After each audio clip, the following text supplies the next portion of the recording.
Happy Tuesday morning, everybody. Welcome into another edition of Morning Jox. Conrad Van Order, Damian Mitchell, until the 7 o'clock hour.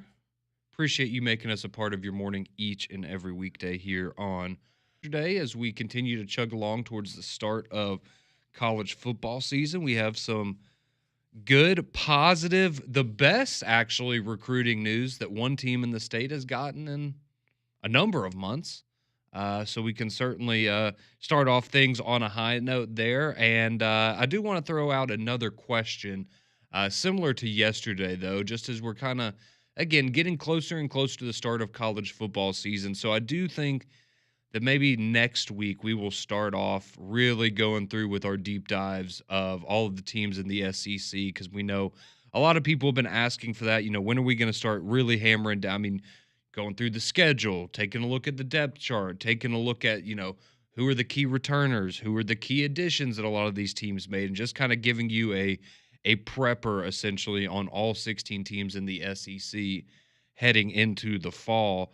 But yesterday, if you listen to the show, the question that I had posed was, essentially what's the team in the conference that you just can't figure out, right? Who do you have the most question marks about still? And you really don't know what to make of them in the upcoming season. And so I thought today maybe we would do a little bit of an opposites thing here. And so, my question this morning is more, who is the one team you don't have questions about, or you have the least amount of questions about in the SEC?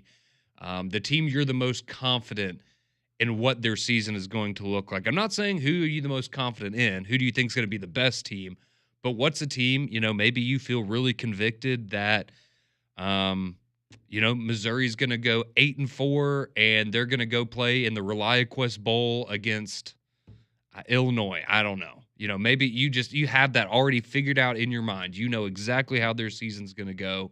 And so I thought that would be a fun kind of exercise today, is just looking through the SEC and if you had to pick one team that you go with your gut, exactly what their season's going to look like, who would that team be and why? So I think that could be a fun conversation for us to get into a little bit later on here in the program. But Damian, we do have to start off going down to the plains of Auburn, and this time for some very, very good news, actually, as we had told you about this yesterday, that you were going to want to keep your eyes peeled if you're an Auburn fan around 4:30 yesterday afternoon, because you were looking for the commitment of a 4-star edge rusher by the name of Jaquez Wilkes, and that is exactly what happened. So out of Wadley High School here in the state of Alabama, Auburn picks up a commitment from Jaquez Wilkes. He's 6'4", 240-pound edge rusher, again, there from Wadley. And you get some bragging rights to go along with it, too, because he picks Auburn not only over Texas A&M and Miami, but also over Alabama. So Auburn gets a big in-state commitment there. He is the highest-rated player in the 2026 recruiting class for Auburn. So this was, you're looking for that blue-chip prospect, that kind of guy that you could start to, maybe view as a cornerstone of the class early on and start to build around him and have somebody to come in there that maybe has a little bit of say-so with some of these other recruits and getting them to join him on the plains of Auburn. So a really, really nice pickup there for Hugh Freeze and his staff yesterday.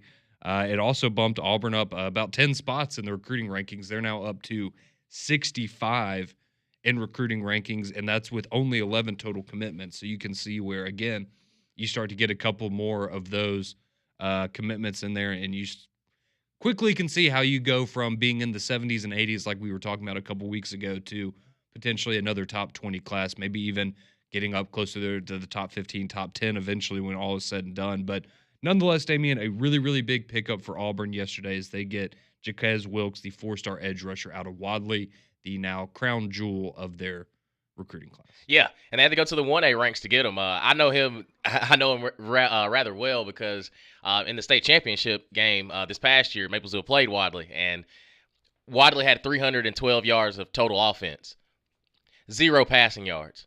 I'm going to assume he's also their running back. Yeah. Had 10 tackles on defense. Just the Iron Man player. But the fact that, he's a 4-star as a linebacker kind of just shows you the versatility. And also, in 1A football, you're kind of limited on bodies anyway. But for him to be able to flip it around on the offensive side of the ball and run for 312 yards in a pretty convincing win in the 1A state championship. But no, in all seriousness, like he's a dude. Like I think that he's going to get bigger, faster, stronger, and he also has another year of high school too. So we could be hearing his name a lot more throughout. But I think that the future is extremely bright, and we're getting closer and closer to August 1st.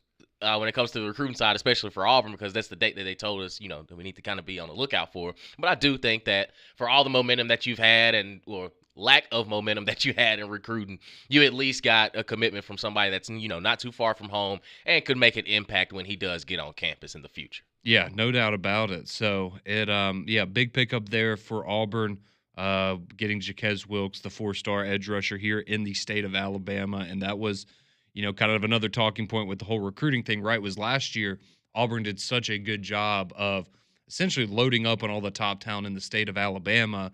And now this year, that's flipped a little bit where Alabama's kind of pulled back and been able to get some of those big in-state recruits. And now Auburn gets on the board, is pretty big there for the Auburn Tigers. And maybe even better than that, if you're an Auburn fan right now, we have Alabama fan already texting in this morning that is not happy about losing out on this recruit to Auburn. So that might make you feel better than anything if you're an Auburn fan, because Jamie texted in on the Courtesy GMC text line, says, had he not went to Wadley, Auburn and Wadley are connected, so he wouldn't have landed there. This is good. Now he can stay at home with his mom while he goes to play school at Auburn. Probably the best thing to help keep him out of trouble down there. God almighty. So we're already just assuming that. Yeah. We ain't got to wait till November for this hate. Just like, man, so you're just assuming this kid's a bad kid and so he needs to stay at home? Like, right. Sounds like you're a little salty that he didn't pick Alabama. So, again, if you're an Auburn fan, maybe that's, that's the sweetest thing of all, is that you finally have maybe gotten digging under the skin of Alabama fans a little bit. Rent-free. Getting some in-state recruits. You're in their head, man. See how quickly the state flips year by year? Yeah. It's good, man. It's good. And we talked about this recently, but again, I do feel like there's it just feels a little bit different going into this year in terms of honestly, kind of the energy and the, what you get from a lot of the listeners and just how, y'all are ready to bow up. A lot of you're ready for the season to start, but you have Alabama fans and Auburn fans just kind of coming out of the woodwork here this offseason and really, really, really kind of going at it, getting ready for the season, which we haven't had in a while. I mean, I think we were talking about Alabama yesterday on 3-man front. I had a lot of people that were not happy with me yesterday, and it was just, it's a lot of Auburn. It's like you just haven't heard that in a while of Auburn people actually bowing up about, I don't appreciate, your opinion on the program, or I don't appreciate, you're not confident that, Auburn's about to turn things around. Like, you haven't said that in 5 years, and now, like, you got the juice back a little bit, Auburn fans. It's good to see. Yeah. It's awesome. Trust me, I'm with you. When Hugh Freeze landed, we joke about it, but the Freeze 5 that all committed to Auburn, you felt, okay, well, yeah, this thing is probably starting to trend in the right direction. It just has to happen on the field. That's the only issue. Mm-hmm. That is the only issue that I have. It's at some point on the football field, we have to see those same results. Nobody is upset that you're recruiting the talent there. Nobody's questioning you on that side of things. It's just the execution between the white lines. That's the only thing that we're having a discussion about, because to me, if you can find a way to knock off a Texas A&M that's ranked, you still should have found a way to beat an Arkansas, to go back and beat a Cal. Like we have evidence that it's not consistent. That's the only issue that we have. Mm-hmm. But I do think that when you have the likes of a Jackson Arnold coming, also he has a reset. Like we saw what happened when he was at Oklahoma. Oklahoma beat you without Jackson Arnold, and now he's your starting quarterback. So, okay, if there is a reset, I think talent-wise, I do think that he can get you over the hump.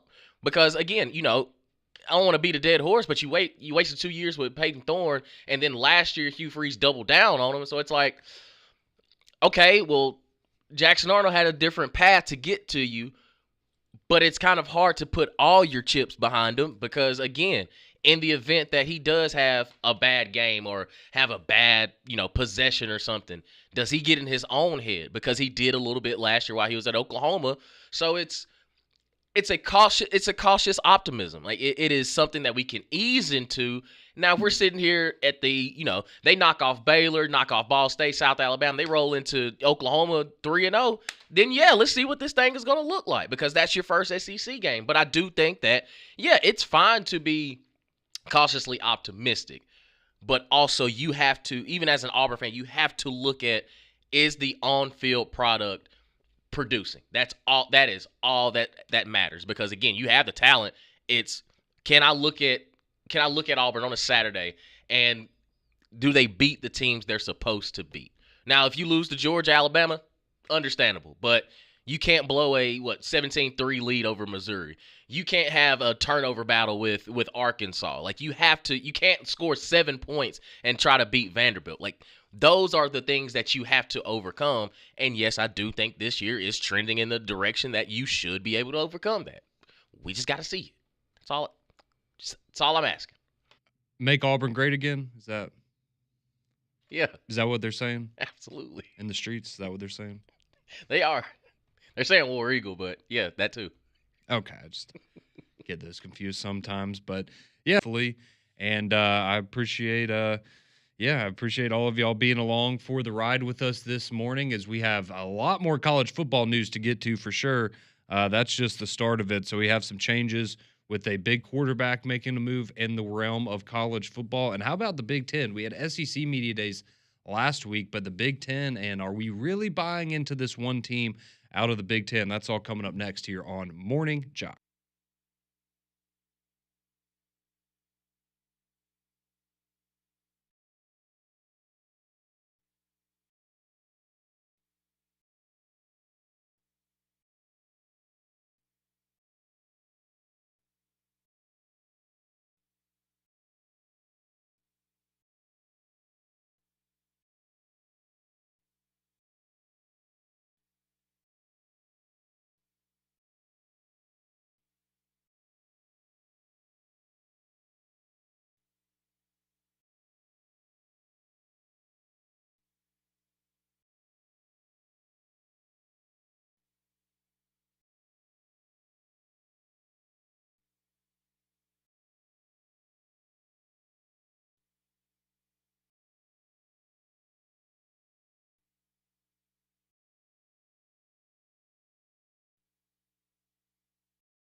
6:17. Welcome back into Morning Jocks here on your Tuesday morning.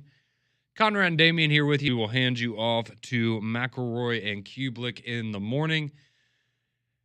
Damian, John, and Greg will be a part of that. Then we'll be back with three-man front, me, Pat, and Molly, and we're out at Sochi there from 10 until 2. But a lot of college football news coming out really here in the last 24 hours. And if you missed it, a big get for one John Summerall, former Troy head coach, now the head coach at Tulane, who I think we all expect will be probably getting another step up in the world of college football in the very near future. As he's one of the very best coaches that the game has to offer. But he gets a big pickup yesterday in the form of a walk-on quarterback that a lot of us will be familiar with, but that is Jake Retzloff, who is, of course, the former BYU quarterback. If you missed it back in early June, there was a situation where he had been charged with a civil lawsuit with a female where he admitted to having premarital sex, and she had accused him of rape.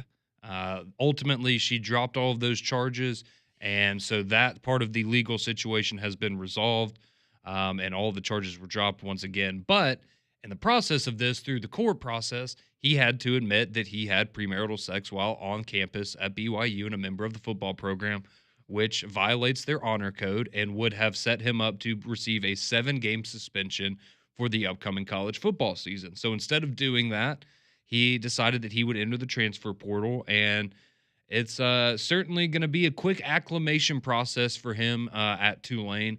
But he has announced to ESPN that he is planning to walk on as a quarterback at Tulane and immediately start practice and compete for the starting quarterback job this upcoming fall. So, again, it's one of those situations where, if you're Tulane, right, you're taking a chance on a guy, and apparently it says that they spent a good deal of time, I guess, doing essentially a background check on everything to make sure that those charges weren't going to come back up, and this situation was going to arise in a different form later down the road. But essentially, that it was nothing like he claimed that it was, and you're really just dealing with a violation of an honor code now. Which, if you transfer to another school, it's not like you can get in trouble for that if you're no longer a student there at BYU. So, a bit of an interesting resolution to that situation there from Salt Lake City, but.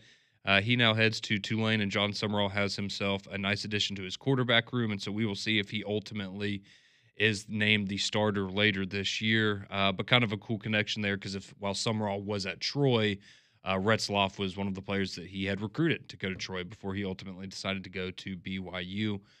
So a big get there for Coach Summerall. We also told you that the Big Ten Media Days are coming up, so those are actually getting underway today.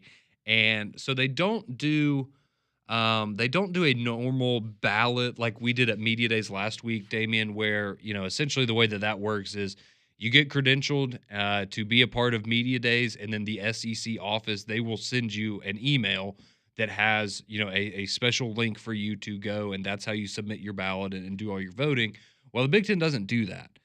What they do instead is there's a website, cleveland.com, and essentially for years and years and years, they just get media people to essentially submit their own votes, and that's how they get their results, right? And so it's not the same number that you're going to get from the SEC, for example, but they still go through, they rank all the teams, and this is what they came up with. So this is what the media in the Big Ten is telling you, and I really want to go to the top and get your thoughts on this, Damian, because I understand why I guess this is happening, but I'm just still not there yet. And so if you look at the Big Ten and their media vote, so you have the team that they selected in first place got 11 first place votes. The team that they predicted to finish second got 10 first place votes. So projected to finish first in the Big Ten is Penn State with 11 first place votes. You then have Ohio State with 10. And third, you have Oregon with 2 first-place votes. Then they have Illinois projected to finish 4th, and then Michigan 5th, and Michigan also got 1 vote. to win the Big Ten. So the media is telling you, again, a smaller sample size, but they're telling you that they project Penn State to win the Big Ten. And I understand. I feel very confident that Penn State will be back in the college football playoff. Incredibly confident that that's going to happen. But are we really ready to expect James Franklin to win a Big Ten championship? I mean, you're likely going to have to beat Ohio State twice, or beat Ohio State in the regular season and then beat an Oregon in the Big Ten championship game in order to get to. I don't know if I see that happening yet, Damian. And again, I understand that Drew Aller's coming back, and you have Julian Sand, who's a new quarterback for Ohio State. It's really hard for me to, like, why would we not go with Ohio State? I can't, I'm not there yet with Penn State. Yeah, and I think a lot of it is just because of what they're returning. You don't necessarily have as many question marks because, Drew Aller was a serviceable quarterback. I do think the running back room for Penn State is good. It's kind of the pieces that they're returning are important. But I do think the most important player out of that whole conference is Jeremiah Smith, the receiver at Ohio State. So it's kind of, it doesn't really matter who you have at quarterback if you got number 4 out there. But I'm with you. I have reservations of saying that James Franklin's going to actually win it all. Now, he did compete for it last year, still ended up losing to Oregon. But I think that with all the, the uncertainty there at Ohio State for now, I can get it. I don't necessarily agree with it because I would lean more to the air side of caution of Ohio State just saying they're going to reload. Like I just think that they've reached this point where it doesn't really matter who's back there in the system. It's going to be effective and it's going to work. But I get it. I would just say my vote would have gone for Ohio State for as far as winning the Big Ten.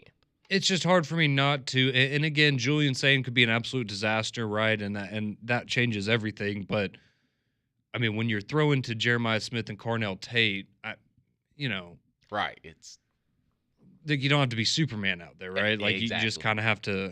You just got to get the ball out quickly.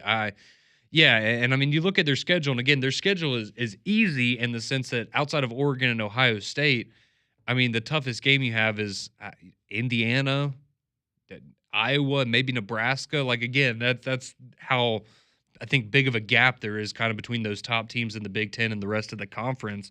So, again, I feel great about them making the college football playoff, getting 10 wins, maybe even 11 wins. But you're telling me, so they're either going to lose to Oregon and Ohio State in the regular season and then have to find a way to beat one of them in the Big Ten championship game, or let's say they win one of those games in the regular season. I find there's no way they're going to go undefeated, I don't think. But let's say they win one of those games in the regular season, and then you're going to have to beat them again potentially in the big. Right. I'm not there yet. We'll see. But again, I know he won some playoff games last year, and that was great. But let's look at who they played and what their path looked like to get there. And let's not act like that wasn't a team that probably should have beat Notre Dame and played for a national championship last year. And then when the pressure got hot at the end of that game, it was ugly. Yep. So for Drew Aller, it's kind of rested on his shoulders because I think his decision making is going to be the ultimate equalizer for Penn State, because I do think they can effectively run the ball, but there's going to get to a point in the game where you're going to ask Drew Aller to step up and make some grown man throws. Can he do it?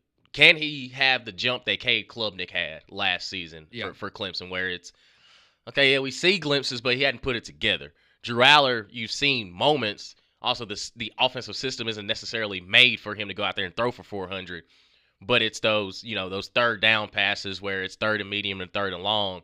Can those incompletions now become completions and not turn the ball over in key moments? So, I mean, I get it. On paper, they have one of the better rosters coming back, but again, a lot of the things that Penn State does, it leaves you underwhelmed because of their performance on the field. Yeah, no, I 100% agree. So, again, it was close. Penn State got 11 first-place votes from the media. Ohio State got 10. So, I mean, seriously, neck and neck there.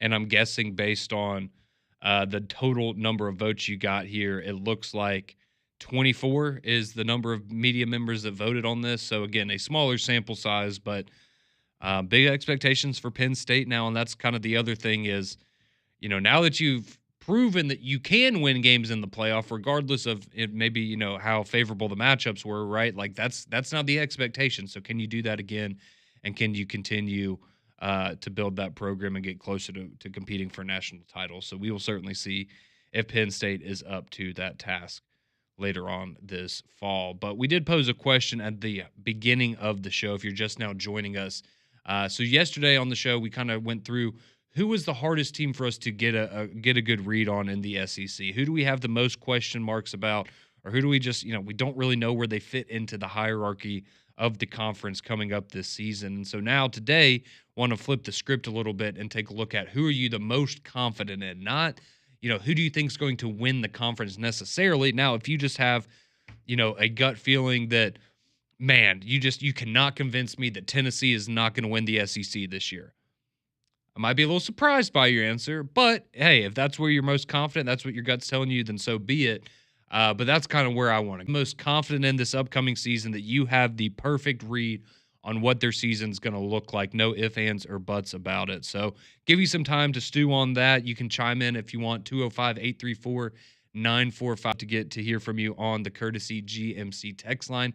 So we'll dive into some of the teams we are the most confident in and who we have the best read on in the upcoming 2025 DC. That's coming up on Jox.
6:32. Welcome back into Morning Jox here. Appreciate you making us a part of your Tuesday morning.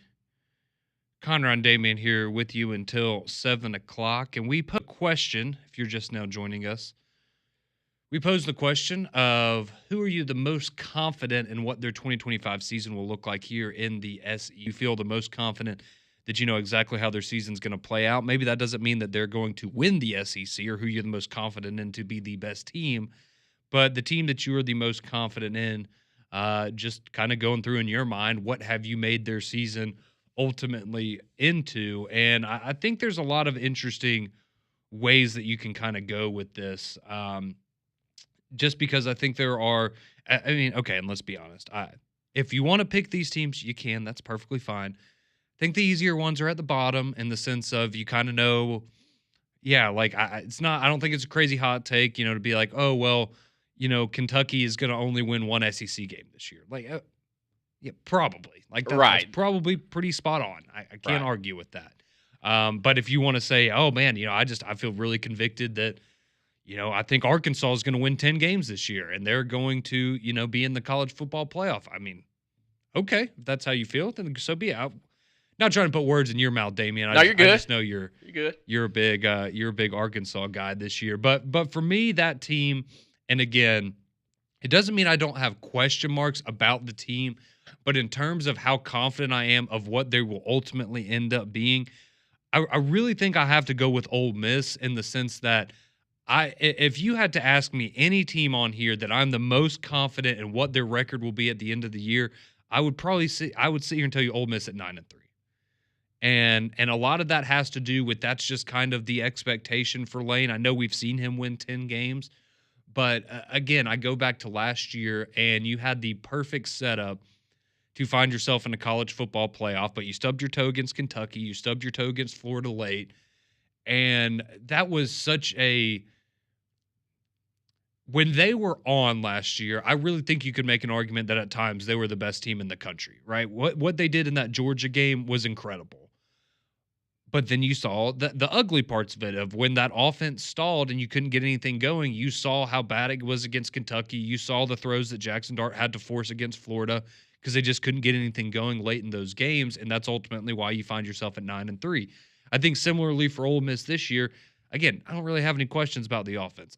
Austin Simmons, I have total confidence that Lane Kiffin will be able to put him in there, and it will be business as usual, at least offensively speaking for them. But I do think on the defensive side of the ball, you lost a lot of talent, right? And you went through the portal and you hit on a lot of guys last year. That doesn't mean you can't do it again this year, but I think we all know that that's, kind of a crapshoot year in and year out. You don't necessarily know what you're going to get. But I do think Ole Miss, the way that their schedule shapes up and the offensive talent that they will have, I feel really, really confident about them being 9-3 ultimately at the end of the day. Now, is 9-3 this year going to be good enough to maybe be like a fifth team in the college football playoff or a fourth team from the SEC potentially? I think it very well may be, especially when you look at, if you have losses to, let's say, Georgia, LSU, and, South Carolina, or maybe a Florida again that's much improved.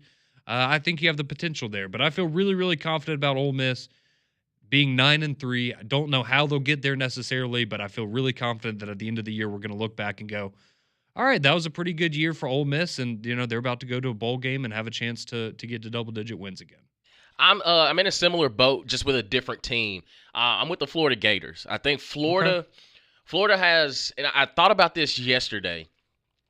With all the glitz and the glamour that we're so used to Florida being, this is the first time that I look at this Florida team and they're, no disrespect, but they're tough. Like they have changed the identity of, hey, we're going to go out here, score 50 points, a lot of offense. I think now they've reached this kind of certain level of confidence with Billy Napier of, if this thing turns into a fist fight, it's going to get absolutely ugly for you. Because I do think what DJ Lagway gave you last year, and think of the development of how he was brought up and how Marcel Reed was for Texas A&M. It was, okay, we weren't necessarily expected to be in this position. And I look at DJ Lagway as rising to the occasion week in and week out when it was his job, and now going into this season where he doesn't have to look over his shoulder, not worried about Graham Mertz. And you saw pieces of, okay, and again, there's no should haves or could haves in football, but how differently that game would have been for Georgia if DJ Lagway does not go down, and how the rest of the season really looks like for Florida if he doesn't get hurt.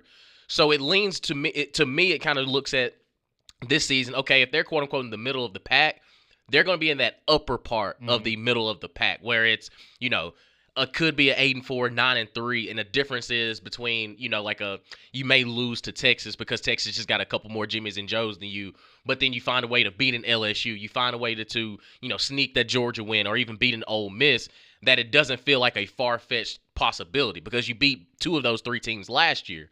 So I think for Florida, and then you have Jaden Baugh in the backfield, it's just the identity change for Florida. I think it's very similar to what Auburn wants to be with Hugh Freeze. I can look at this coach and I can tell, okay, he has the grip of the program. Mm-hmm. If you just get out of his way, let him actually coach some ball, you'll see what the results are. And I think Florida has reached that point with where they are that, hey, if we are in the conversation, kind of like South Carolina last year, if they're in the conversation of being in the playoff, Billy's done exactly what he needs to do. And I think last year it showed that you got to be on the road for these games, flipping it over with Ole Miss and at LSU. But I do think that pound for pound, they can look across no matter what team it is and say, okay, yeah, we can find a way to win this ball game and it not be, on some fluke stuff. They went in there, they handled their business, they hit this team in the mouth, and the other team didn't respond. And I think Florida has reached that point as a program, and I expect them to have a pretty good 2025 season. Damian, high on the Florida Gators. It was hard. Because Arkansas was right on the tip of my tongue. But I know that you hate Sam Pittman and Taylor Green and all those guys, so I ain't want to ruin your morning. No, I mean you love Florida, you love Arkansas, you love Oklahoma, you love Alabama, Tennessee. You love Tennessee. Just throw Ole Miss in there too. A lot of love. It's Ole Miss. It's half a dozen right there. Yeah. Got a lot of love to go around. I will say another one quickly that I had crossed my mind, and again, I feel a little bit better about the Ole Miss one, and so I went there. But I really feel confident in Tennessee being an 8-4 team this year, and that's that number specifically. And I'll be honest, I think that I would look at that as pretty good. Right, given everything that happened this offseason and all of the change and drama and all that fun stuff you had to go through with Nico. But talking to people last week at SEC Media Days, there were a couple people that are, I think, the foundation at Tennessee is pretty good now. Like the floor really shouldn't be any lower than, maybe 7-5 if things really, really go wrong. But, the more I talk to people, it's like, there's no reason that Tennessee shouldn't be able to go 8-4 and it's just has the program gotten to that point where you're confident that everything defensively, the run game, the receivers, the offensive line, are we all confident that all of that stuff is up to par to where whether it is Joey Aguilar or one of the younger guys stepping in at quarterback, where that's not going to be a huge detriment to them. And I kind of get that sense that, that foundation for Tennessee is solid. And they play Georgia, Alabama, Oklahoma, Florida. Vanderbilt's not going to be easy. Arkansas, we saw them lose to last year. They open up with Syracuse. I feel like 8-4 is really solid for them. And if I was a Tennessee fan, I think I'd be pretty happy with that because no, you're not back in the playoff like you were last year. But I think that goes to show you that, hey, even when things aren't looking great here, if our fallback plan is 8-4, that's pretty good. Mm-hmm.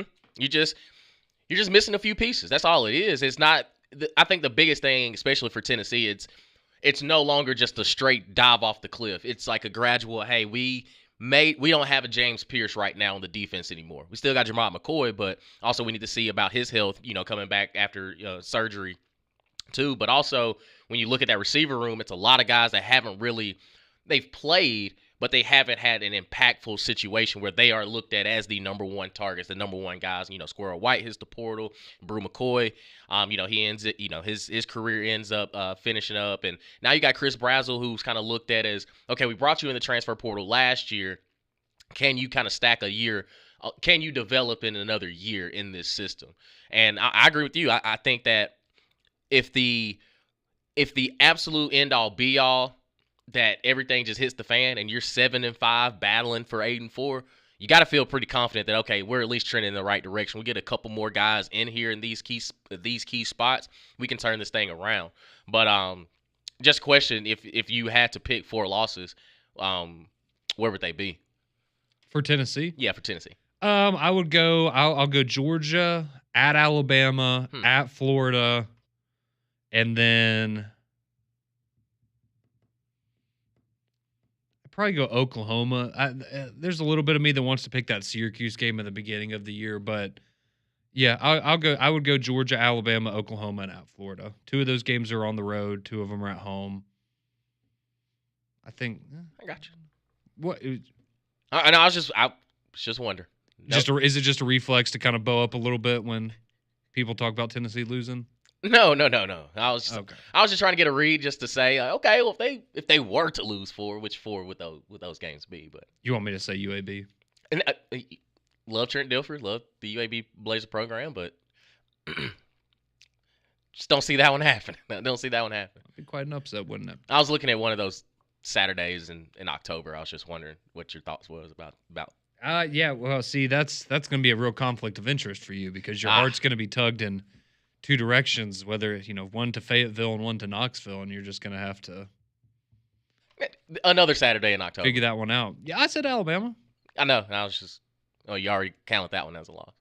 Yeah. It's in Bryant-Denny, so. Yeah. Haven't seen that one in a while. That is true.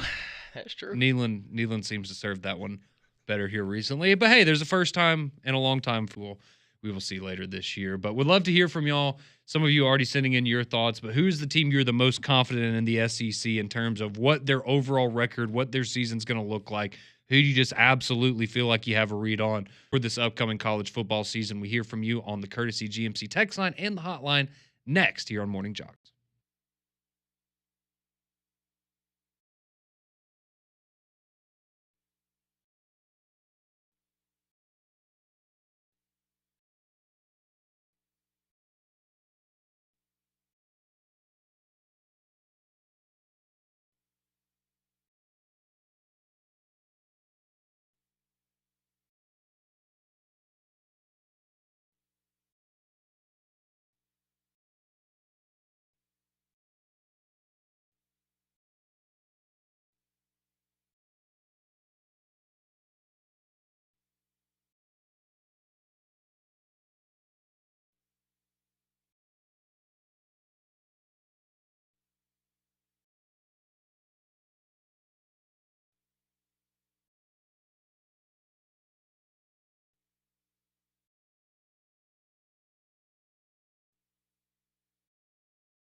6:49. Welcome back into Morning Jox.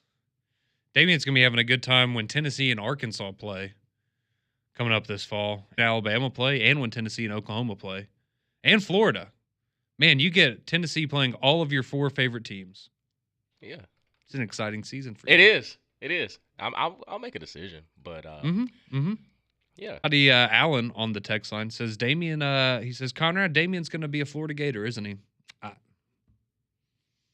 I don't show my hand. I wish I could tell you, Alan. I don't have a good. This is like yesterday, right? We didn't have a good read on some of those teams. I don't have a good read on Damien and who he's going to pick. Yeah.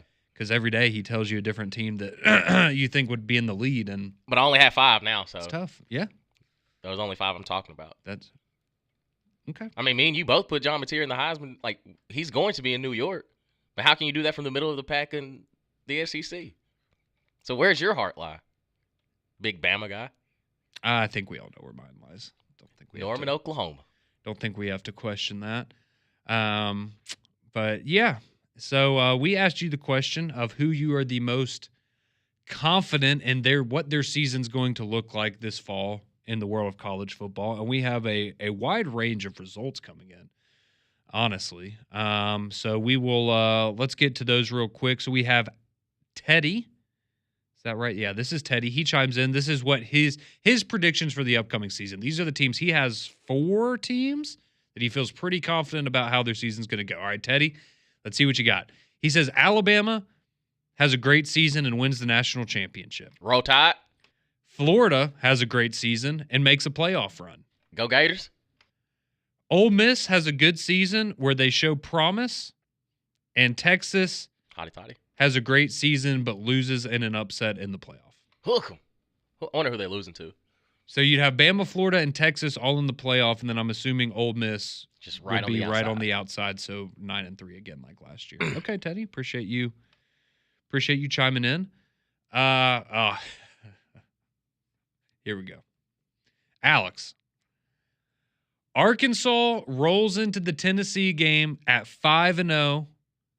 They will then finish the season at 9-3 or 10-2.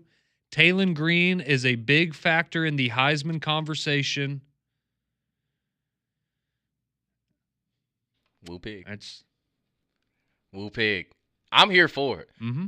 Listen, I have moderate hopes for Arkansas. Now, I'm not mad at him for this prediction. I am not mad at him at all. He has even more confidence in Arkansas than I do. I think they'll be good, but there's some wrinkles that they need to iron out. But I do think that Sam Pittman will be coaching again in 2026 as well. I hope he is. Me too. Regardless of what Damien says, I do not hate him. I actually like Sam Pittman a lot. But can't tell. Well, you got to win football games, unfortunately. Oh boy. Let's see. Getting back to, if you missed it earlier, the big news: Jaquez Wilkes, the 4-star edge rusher out of Wadley, he commits to Auburn yesterday. So Auburn now, with their highest-ranked recruit in the 2026 class, they got bumped up about 10 spots. So they're now sitting 65th overall in recruiting after adding Wilkes. And Don, he texted in. He says, that makes 2 in a row against Alabama for Auburn. Don't forget that Zierer, who was the 3-star offensive lineman last week, was down to Alabama and Auburn. Got a little momentum going in recruiting, just saying. Yep, you certainly do, Don. Hope to see you out at Social Taco a little bit later today, as well as the rest of y'all, if y'all have the opportunity to stop by and visit us on the Taco Terrace. Let's see. Speaking of the Vols, Smokey from Jasper says, have y'all heard anything about Boo Carter? Can't say that I have. That would be, that's Damien's team. But no, I have not.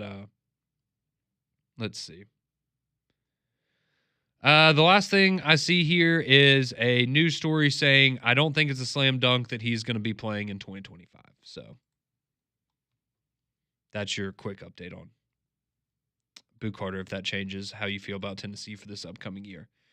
Let's see. Someone says, my question is, if you go to BYU and you're not an athlete, what is your punishment for breaking the honor code? That'd be a good question. What? I guess it just depends which code it is. The premarital sex one. I don't know. Probably like slap on the wrist. I don't know. I was thinking like, I don't know. What, like mandatory soaking training or something? I would think that would be more of a reward for a lot of them. Let's see. Bobby chimed